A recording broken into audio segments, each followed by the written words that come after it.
What's going on, guys? This is Barking for Balance, the podcast where we talk about dogs, or we could talk about anything that's meant to teach, inspire, and entertain.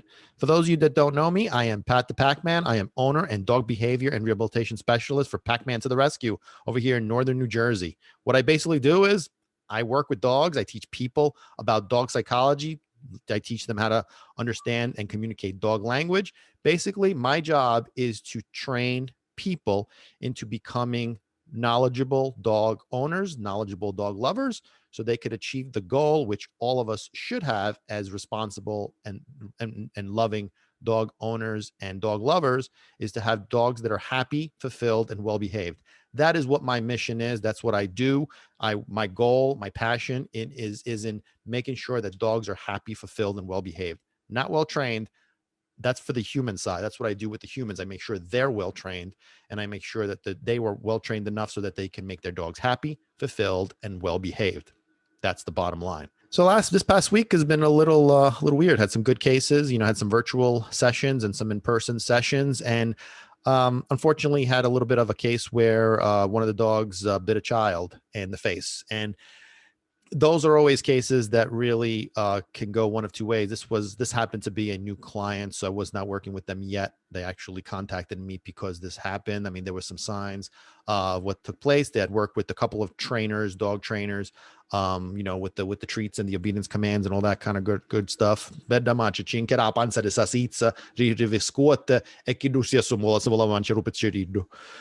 filled his belly with all sorts of food, but he still wanted to eat the kid. So you were a little dog, it's like a miniature schnauzer and a poodle mix or something like that. I forget exactly, but it was maybe like a 25 pound, 30-pound dog.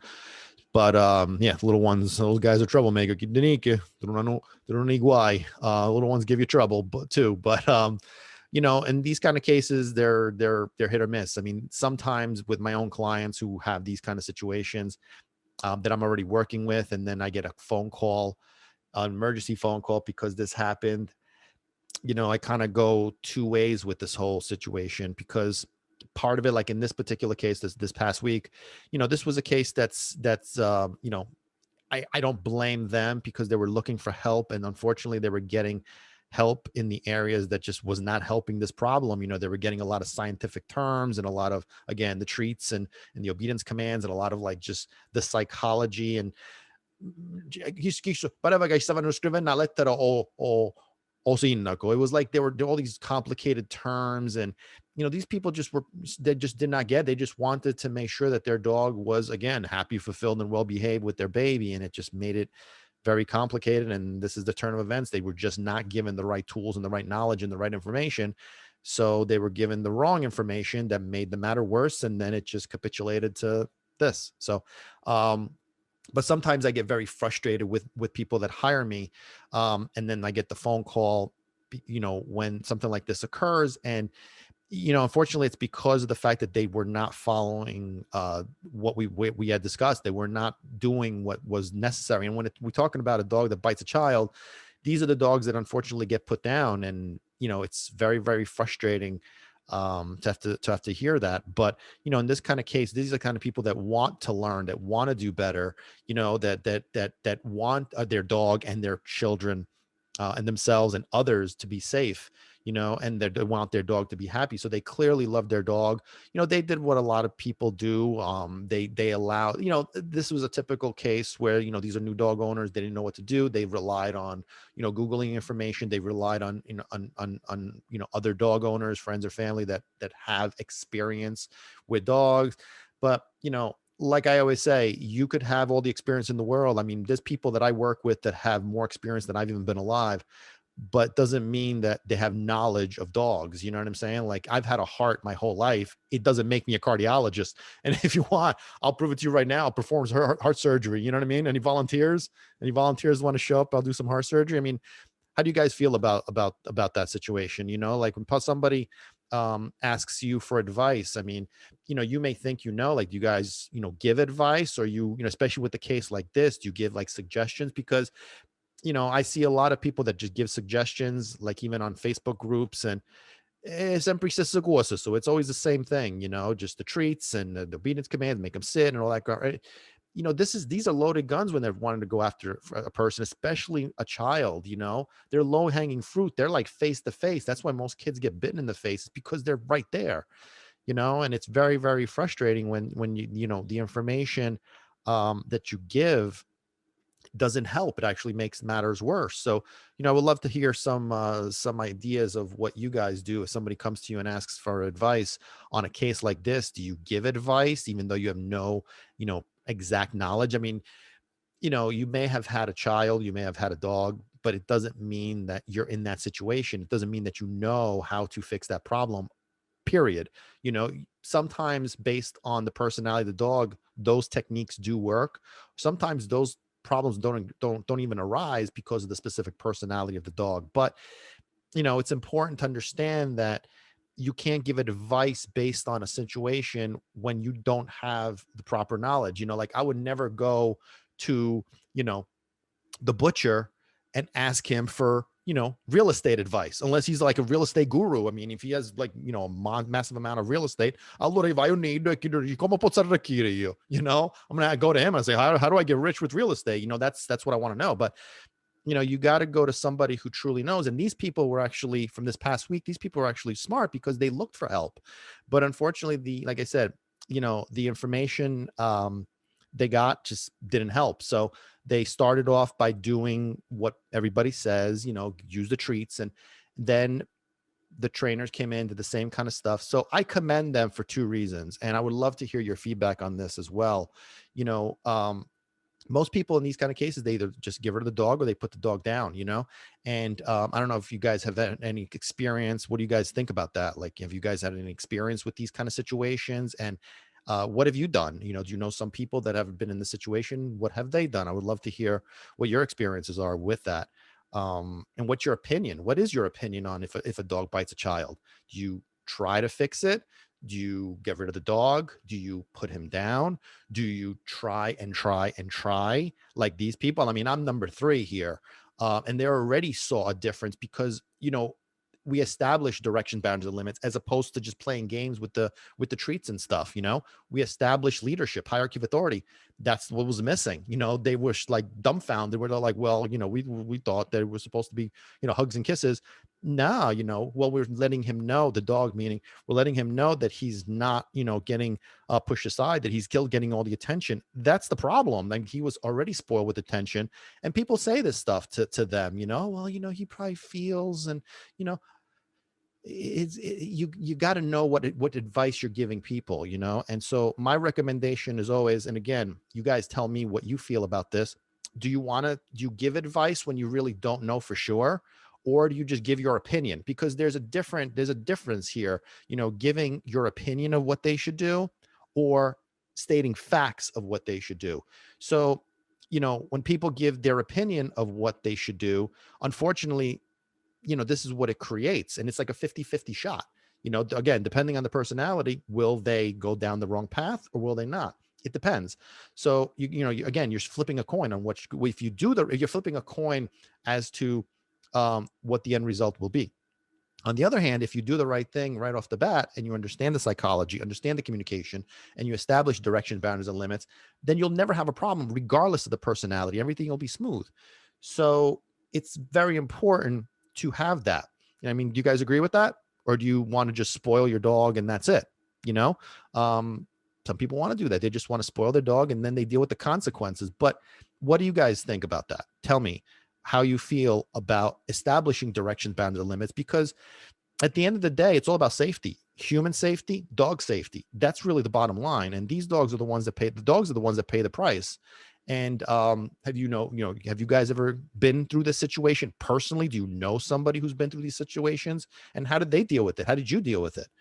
Um, these people, I commend them. They did not give up. They love their dog. They're willing to put in they realized that there was something that needed to be done. They just didn't know what it was. And they also realized that they weren't getting what they needed to fix this problem.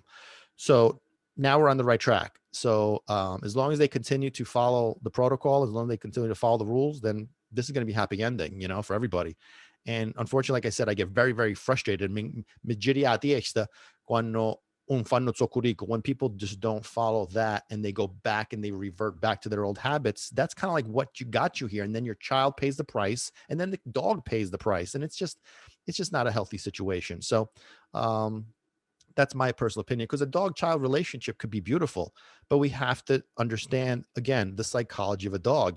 They can't be best friends without a hierarchy of authority, without leadership. Can they be best friends along with understanding that the child is still in that leader role, in that pack leader, in that authority figure status? Absolutely. That's kind of like the whole point of the relationship of human dog. Whether it's child, still a human. The children are just under the hierarchy, under the leadership, under the authority of the parents. That's why when I say to people, you can't let your child correct your dog. You have to set the tone, and then you just have to make sure that your child does what's necessary, and you have to protect the child from the dog and the dog from the child. They both need directions, bounds, and limits. So this way they don't become equals, they don't become friends, they don't become playmates. Is that part of the equation? Absolutely. But if it's only the equation, then you're running a risk. Will the dog correct the kid if the kid does something that the dog don't like? Absolutely. Will the dog claim the child as their own? Like a female, especially female dogs will claim a child as their own, and then they'll, either correct them or protect them.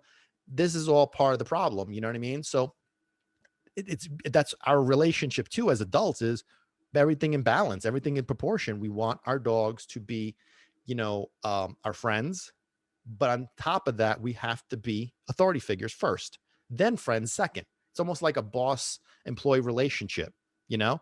So you can be friends with your employees, but there has to be an understanding that I'm your boss first, like a parent-child relationship. And I grew up in a world where I'm your father, I'm your mother. We could be cool. I said, no, otherwise I'll smack you in the face, I'll kick you in the ass, that's different times. And that's how it's supposed to be. Respect, trust, respect, love. It's the trifecta. So we'd love to hear what your guys' opinion is on that, about, relationship, human dog. And, whether you guys agree with that theory, whether or not you guys believe that that's how it should be. I'd love to hear your opinion on that. So I'm sure that as this podcast has been going on, for those of you that had the pleasure of viewing my beautiful face over here, that you're noticing that there's a little bit of a different dog hanging on our little pet board, or I'm not sure what to call this thing, but we'll call it a pet board for now. Would love to hear some suggestions of what we're going to call this. But this is the first shout out to our first dog. This is Cooper. Isn't he cute? He's got two different color eyes. That's Cooper right there. On our pet board. Shout out to Cooper. And let me just give you guys a little information on Cooper here. I have my little notes. Cooper is a 3-year-old Australian Shepherd mix. His favorite toy is the Frisbee. He can catch it in midair every time. And sometimes he speaks to me like how Huskies do. So I was going to say that, like, this dog is Matt's dog. He's actually a client that's become quite a friend, really, really good guy. I'm going to talk about him in a second, but he's definitely part Husky, because he's got the two different color eyes, but even his behavior, even just his look, you could tell that he's got some Husky in there. Matt also says that he loves to roll over, and he stops barking on command. But he's actually very quiet since he became his dog. He used to run around barking at every noise all day long in the old house where he used to be. So Matt actually adopted Cooper from his ex-girlfriend's parents, who were where I actually met his girlfriend's parents and him the first time through a rescue that I'm affiliated with. And they asked me to help them out with Cooper, because he was a little rambunctious. He was biting the owners a little bit, and he was a little bit on the aggressive side, stemming from just being spoiled rotten. So when I met everybody, the family that he was in just weren't the kind of people that were going to follow the rules. They were just going to go back doing their own thing. And then eventually they decided they just wanted to give him up. And my buddy Matt over here took him over, and him and his girlfriend, or ex-girlfriend now, took him. And I commend Matt, let me tell you, because even after him and his girlfriend broke up, he kept Matt. And I work with Matt. I tutored him and I taught him what he needed to do, and he busted his ass. And Cooper and him are like best buddies, and Cooper is on his best behavior. I mean, look at that buddy's face. Look at that boy's face. I just want to kiss it. He, like I said, he showed aggressive tendencies. He would snap at people. It was more like a dominant behavior on his part. It wasn't no fear or nervousness at all. It was more just a dominant behavior. He was used to getting his own way, and he had that like dominant personality. Very energetic. Obviously, being an Australian Shepherd and an Australian, yeah, an Australian Shepherd, and again, I'm pretty sure he's a Husky. So so I commend Matt on everything. So Matt, great job. Say, give good Cooper a kiss for me. But on that topic of Australian Shepherds and Huskies, I want to touch up on a little bit of exercise for these guys, because one of the reasons why Cooper was having a problem with his old family was because they were not physically or mentally stimulating him. They were not physically or mentally draining the energy. And on top of the fact that there was no direction, boundaries, and limits in place. So our magic formula of work, rules, and then reward was just simply rewards. And he just ran the house. It was just chaos in that house. Anyway, but when it comes to like these kind of breeds, shepherd dogs and herding dogs and huskies, these dogs have jobs. They have specific jobs. So herders and shepherds, they round up the cattle, round up the sheep. Huskies are pullers, so they need a lot of physical slash mental stimulation. And just a couple of advice. I don't know if anybody out there that has shepherds, husky, cattle dogs, shepherds, or huskies. Would love to hear some of the things that you guys do to drain the energy and to physically and mentally stimulate them. Along with, I would love to see some pictures. So hit some of those comments down below over here, because we'd love to hear all that stuff, and send some pictures, and love to see those guys as well. But yeah, so there's a couple of suggestions that I always have when it comes to how to do so properly. Because yes, you could take them on walks. Obviously, that's the easiest way to do it. Take them on runs. That's a great way to do it. But some of these dogs just need additional physical and mental stimulation. So two things that I like to, actually three things that I always recommend to these kind of dogs that have a high level of energy, to drain that energy, is give them a job. So three suggestions. Number one is agility courses. So you could do, even, you don't have to go to a place that has agility course pieces, like professional agility course pieces. You could makeshift your own. You could buy some cones, you could get some PVC pipes and create them. Just use your own household. You could use benches and tables, buy hula hoops and tunnels. You don't have to buy or go specifically to a place that has agility, but you could create your own. An agility course is a phenomenal way to drain energy, especially for cattle dogs and herding dogs. Because you got to remember, these guys are herding cattle and sheep. And unless, you live on a farm where you have access to that, you're not going to get it. So the agility course really does a great job in draining and fulfilling those instincts, because that's the other key, is to fulfill those instincts that they have, to fulfill those needs that these dogs have, to drain that mental and that physical energy, and to fulfill what it is that they're meant to be and what they're meant to do. So agility course is one. And even for huskies, it's a great activity. The second one is taking them on walks and or runs, and using a backpack. Using a backpack is phenomenal. It's easy, it's quick. You put, it's like a saddle. It just goes around the body of the dog, and you just put some weight plates. You could put some weight plates in it. You could put jars. I've seen people put bottles of water. I mean, you could put whatever you want. Obviously, the size of your dog and the energy level of your dog is going to dictate how much weight. Don't overdo it. Make sure that use common sense when it comes to it. Start off small and just increase it from there as you see the need for them to if you see the need for them to carry more weight, to drain more energy. If you see that's too easy, then obviously you want to stack it up a little bit more, but just use common sense with that. Ci vuoi mettere la pizza o sfincione? You could put some like pizza and calzones and ispetine, arancini. You could put all sorts of food in there and just pull it out and just eat it as you're going along. Feed your dog some too, little spetine. Mm. I'm Italian. We talk about food all the time. Arancine are rice balls, by the way. My mom and my brother-in-law make them phenomenal. Sicilian family. Arancine, belle fritte, mi mangiassero ora. Anyway, okay. So yeah, so you can put whatever you want in there, to to weigh that backpack down. And then the third suggestion is treadmill. The treadmill, you want to make sure that you teach your dog how to walk on the treadmill properly. And if you guys want to learn more about that, let me know. Hit some comments down below and let me know what you guys think about that. But you walking on a treadmill is excellent. I've rehabilitated, especially being a husky like Cooper is, or part husky. Treadmill is amazing. It does such a great job. I've worked with a few huskies, and using the treadmill has been just a blessing. Because they want to go, they want to run. So most of the problems that I've had with some of the huskies that I work with was that as soon as the doors open, they take off, and then the owner is in the car. I'm like, "Na máquina, get corriendo." You're just in the car, running, chasing after the dog to catch them because they just take off. They're down the street, boom, un razzo, spedisce un severonocchio, and then you'll never see him again. So they have to go chase him down.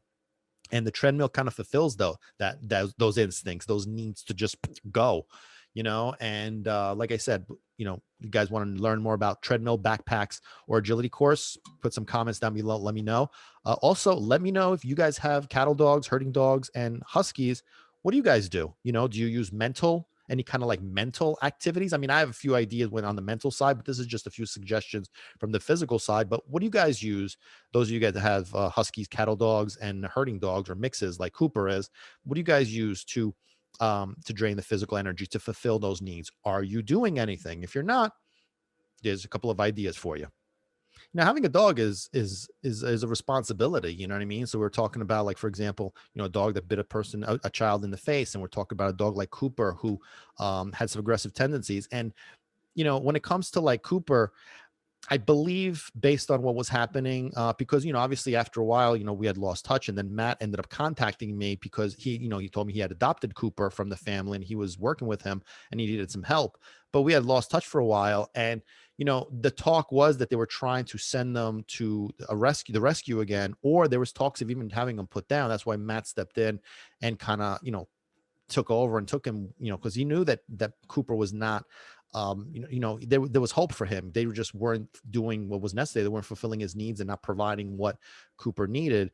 Much like, the dog that bit the child in the face was not being provided what the dog needed. So, it takes a lot of responsibility to do so. And I commend the people that actually are willing to take that, that understand that, and they're willing to put the effort in. So like, for example, with like Matt, or, with the family of the little dog, they're changing their ways. They're putting in a lot of effort. It's kind of like what I did when I adopted Socks, and I had to deal with so much crap. I mean, it was a lot of work. I mean, I have to thank Socks for this because, he helped me find my passion in teaching people. And the reason why I love teaching people about dogs and what dogs need is because that's really the source of how we provide for our dogs, is by knowing what they need, want, and desire. We have to provide them more than just what we think they want, which is the treats and the affection. No, it's more than that. And sometimes it takes a lot of effort. Like, I remember with Socks, for example, and I'm not a morning person. When I get up in the morning, I am as cranky ass. Oh my God. Are you guys morning people? Are you guys night people? Night people, you're my people. Morning people, I'm grumpy ass in the morning. I drink a cup of coffee. I just started recently drinking coffee just because I need to wake up. The older I get, just gotta, Anyway, so yes, I'm not a morning person, never was. But when I adopted Socks, I had a full-time job. I wasn't doing the dog job yet. I wasn't a dog rehabilitation specialist or a dog trainer. Back in the day, I didn't mind being called a dog trainer, but I was up at 4 o'clock in the morning walking him for an hour and a half. I would come home from for lunch, walk him for another hour and a half. At night, walk him for another hour and a half. 3 times a day, an hour and a half each time. That wasn't even enough. I had a dog walker come 3 days a week for an hour. Took him to the dog park at least 3 times a week. Work with him in the house with mental stuff. Oh my, don't even remind me how crazy those days were. But I put in the effort to make him the way he is, and by doing so, he unlocked this magic. He unlocked this passion for teaching people. It's about training people, not training dogs. The more we focus on training people, but we got to train people with the right information, giving them the right knowledge. If we focus on treating dogs and teaching dogs by giving them nothing that makes them dogs and taking away their dogness by using a lot of words, a lot of talking, a lot of bribery, a lot of commands. I mean, that stuff is just not real dog communication. It does not do anything. If we're trying to make them if we're trying to apply a lot of like scientific terms, a lot of legal terms, all this crap, it doesn't apply to dogs. We're not giving a dog, and we're not treating a dog as what they are. We're not respecting their dogness. Does that make sense? I mean, you guys tell me, because there's a lot of it's like a warfare between understanding. There's a lot of warfare between those that believe in a hierarchy of authority and those that don't believe in it, that just spoil their dogs and treat them like babies, like robots, like you say a word and they're supposed to just do something like on command, again, like a computer. You push a button and they're supposed to do something. It doesn't make sense. They have a brain, they have a way of being, and we need to treat them like that. We need to respect that. We need to understand. And that's why my passion in training people and teaching people. But unfortunately, that's not what a lot of people want. And so it's unfortunate, because there's some people like Matt and like the family with the dog from this week that want to learn. They want to do better for their dog. They want to know what they did that caused this, or they want to know, or they want to know how to fix it. Those are good people. Those are true dog lovers. Those are going to become knowledgeable dog lovers. They care about the well-being of their dog to make them happy, fulfilled, and well-behaved. I mean, do you guys agree with that? I mean, or is it just me that just thinks, why can't we respect their a dog's dogness? That's why we love dogs to begin with. They're different than people. So why are we doing things like a person? It doesn't make sense. And it clearly doesn't work. It clearly doesn't work. So why are we bothering with that? I mean, I understand that love and caring is necessary, but it's part of the equation. It's not the whole equation. Most dogs go down the wrong path because they're spoiled. They're missing the work, they're missing the rules, and they get reward.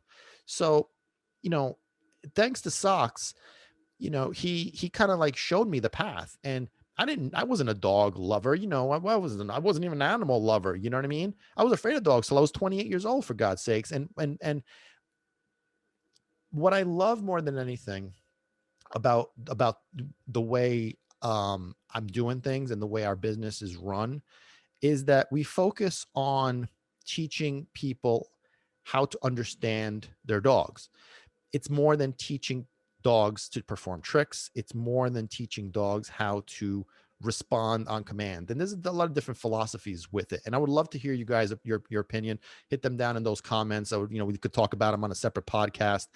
What do you guys think about, which side of the road are you on? What's your opinion on, dog training? What's your opinion on dog psychology? Like, what do you want? What is your ultimate goal? Again, for me, my ultimate goal is for my dog to be happy, fulfilled, and well-behaved. Now, treats don't do that. Okay. Obedience commands don't do that. It doesn't happen. So what do we need to provide our dogs? How do we need to be different in order to make our dogs happy, fulfilled, and well-behaved? That's the key. So, it's important to have an understanding. And that's why, I'm so passionate about training people and, of constantly growing and improving. And, one of the things that's happened, this past week, which was kind of like a little enlightening to me, is that I kind of forgot about the three things that basically what this podcast is all about, and really what my career path is all about, which is to teach, inspire, and entertain. Remember, sono un pagliaccio, po, po, po. I'm a clown. I like to entertain. I talk Sicilian. I like to, I like to have fun. I like to just laugh and be a goofball. But I love to be an inspiration to people, because at the end of the day, people are the ones that need People are the ones that are going to save the dog. People are the ones that are going to care for the dogs. And some dogs, they'll continue to live, but they'll live with psychological imbalances, with psychological suffering. Some dogs will get put down, some dogs will get returned. You know, I'm trying to step in and be the hero by providing the knowledge and the inspiration and the support to the people. And when I started doing this podcast, that was my goal, is to teach, inspire, and entertain on a different level. Now, when I'm in front of people on a one-on-one, whether it's virtual or in person, my personality is the same, except I'm feeding off of the personality in the other end. And some people I need to be really tough with. Some people need to be put in their place, and some people need to be built up. There's a show that I really, really enjoy. It's called Bar Rescue. And I don't know if you guys ever seen it, but the reason why I started watching the show, and I'd love to hear if you guys are fans of the show, I've seen the show, love to hear some comments about what you guys think of the show, and John Taffer, the guy that runs the show, that does the show there, host the show, whatever the term is. But love to hear your comments on that and your opinions on the show and all that. But the reason why I started watching the show in the first place was because I realized how what he says is that the bars that he rescues that need to be rescued lack leadership. Now, this is a whole other story. We're going to get to that in a second, on another podcast, we'll go more into depth on that. But the reason why I bring up the bar rescue is because, John Taffer goes in there and he's a hard ass. I mean, he's screaming and cursing and just being tough, like mean almost, and, I watched this show and it's basically just always the same style. Now, I don't know if this has anything to do with just ratings, if it has anything to do, I don't exactly know, but regardless of the fact, the one thing that I thought about was how sometimes, he's got to like take things back because he said the wrong thing. He didn't realize that he was yelling at the wrong person because there was another side to the story, and sometimes like he's dealing with somebody who's just so weak and that, it's almost like he's burying them even more. I understand that. So I don't agree with the whole thing of how that's being handled, because in my job, and maybe just that job is just different, he's got to come in there and just be a hard ass all the time.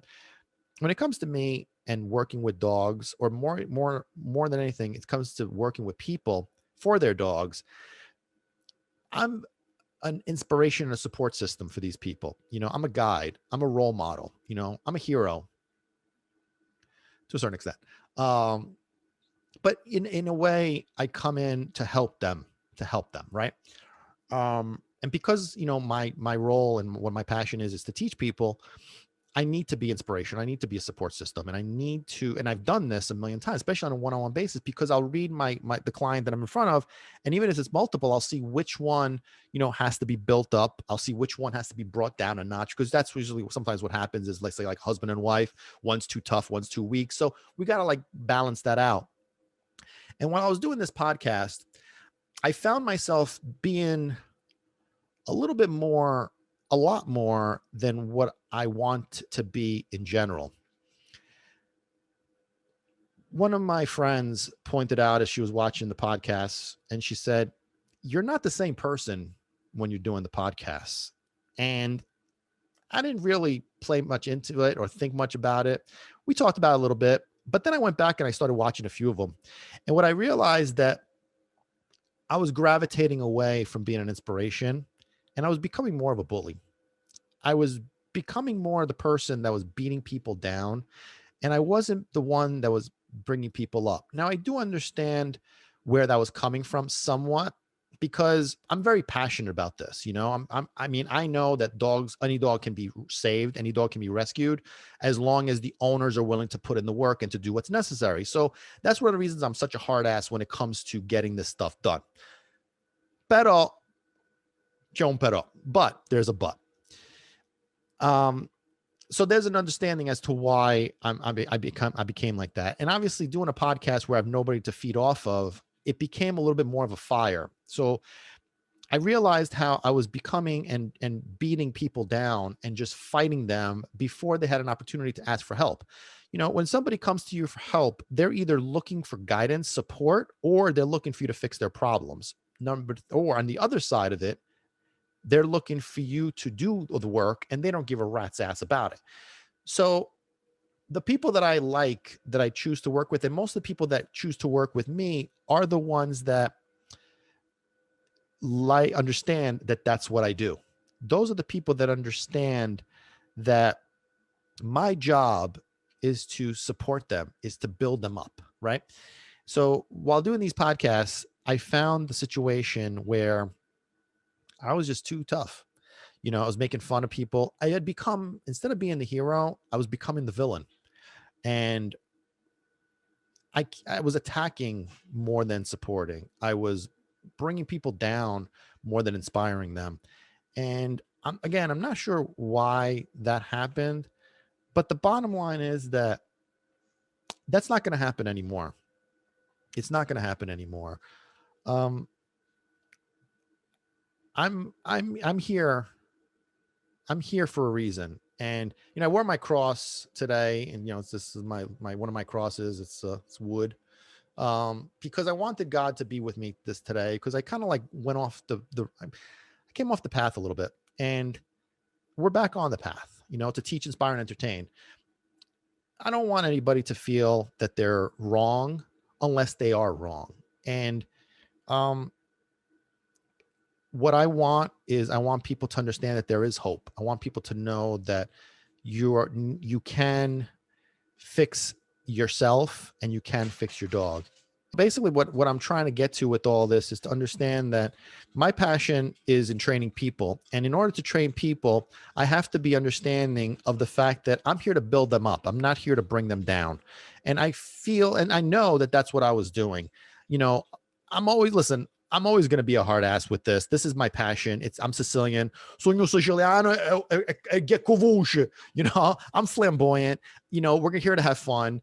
But I want you to understand that this is what this platform here is for you guys to know that you're going to be getting a lot of knowledge. You're going to be getting a lot of support, emotional support, and you're also going to be having fun with it.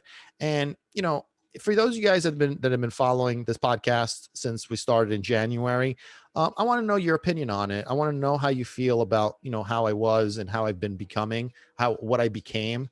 Or let me rephrase that: what I was becoming or what I was doing. It was almost like it was like a double personality, and that's done. This is the personality. I'm here to teach, inspire, and entertain, and we're going to do that. Now, does that mean that I'm not going to have? I'm still not going to curse and lay into it at some point? Yeah, because unfortunately, my job is to protect the dogs, and those dogs need to be protected from certain types of humans, but not all humans. Not all humans are stupid. Not all humans are douchebags. Not all humans are lazy. Not all humans are clueless. Not all humans are unwilling to put in the effort. There are humans like my man Matt with Cooper, right? Family from today or from this past week. There are people that are willing to do that. Some people aren't. Some people are looking for help. And you know, unlike the bar rescue situation, I don't want to come in and be a hard ass unless I have to.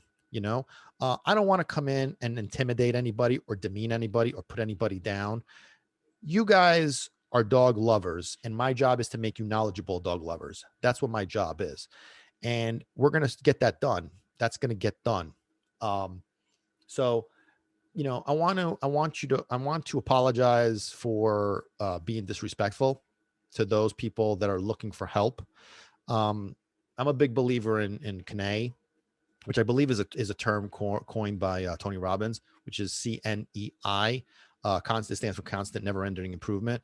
Listen, we're all humans. We're all fallible creatures here. And including me. I know, shocker, me, toporo, me. Yeah, we're all, we all have our moments, and this job is fun. Having found my purpose in life after being so miserable, being a financial advisor, this is what I'm meant for. This is what God made me for. And sometimes we get off the path, right? And we try to become something different. And that's really what happened to me. It was I'm trying to become like a different persona. I'm not the villain. I'm the superhero. Okay. And I'm Captain America. A little smaller, but Just as good looking though, right? Yeah.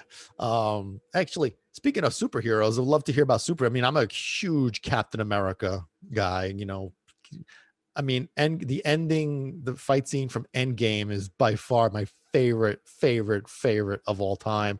Infinity War, was a much better movie, no question about it. But the ending to Endgame was just kick ass. You know what I mean? So love to hear what you guys write down some of those comments on which team you're on, Iron Man, Thor, whatever.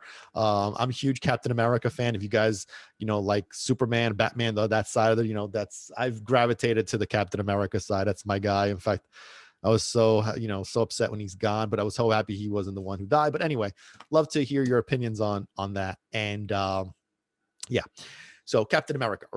I think we talked about one of the other podcasts when I was trying to grow my hair like a Captain America from Infinity War, and then another time from Endgame. So yeah, I'm one of those idiots that tries to copycat, but it didn't work out. So this is the hair that I have my own little superhero hairstyle here. So hopefully somebody will start copycatting that. But we'll love to hear what you guys have to say about that. What you guys think about those superhero movies, the Marvel side, the DC side, what your favorite captain, what your favorite superhero is and why. I love Captain America just because of the fact that he stands for something. And that's kind of like why, I wanted to get into this topic. I mean, I was toying with the knowledge of should I just skip over it and just change my way and but I wanted to confront it, as part of the constant ever enduring improvement.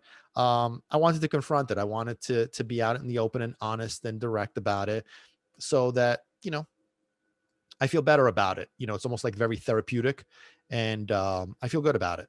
So that's why I put it out there, and that's why I love Captain America. Is just he does what's right regardless, and he had to be put through some shit, but he's strong. His emotional strength is just incredible, and that's really what I admire about Captain America, and one of the reasons why I like the character. But again, you guys have your opinions, put some comments on that. Let's talk about superheroes a little bit. I told you, barking for balance, baby. We talk about anything and everything. So superhero movies are inspirational. I mean, they're entertaining, so it's all good. I wonder what a Sicilian superhero would be. A little Sicilian name like, I don't know, Faccia de, I don't know. We have to think about that. But yeah, so anyway, so love to hear about some of your comments on what we talked about, and about everything, about any questions that you guys might have. So yeah, guys, so let me just share some stories, share some dog stories, some personal stories, some work stories. I mean, any kind of thing. I would love to hear. We could talk about it a little bit, and share some photos of your pets. Doesn't have to be dogs, it could be anything. Listen, I have a zoo, different animals, different pets. So we'd love to hear some of those and see some of those. And so we could talk about it on one of the next podcasts. So that'd be kind of cool. But hope you guys enjoy this podcast. I am Pat the Pac-Man. This is Barking for Balance. Catch you guys next time. Shout out to my man Cooper and Matt. Peace out.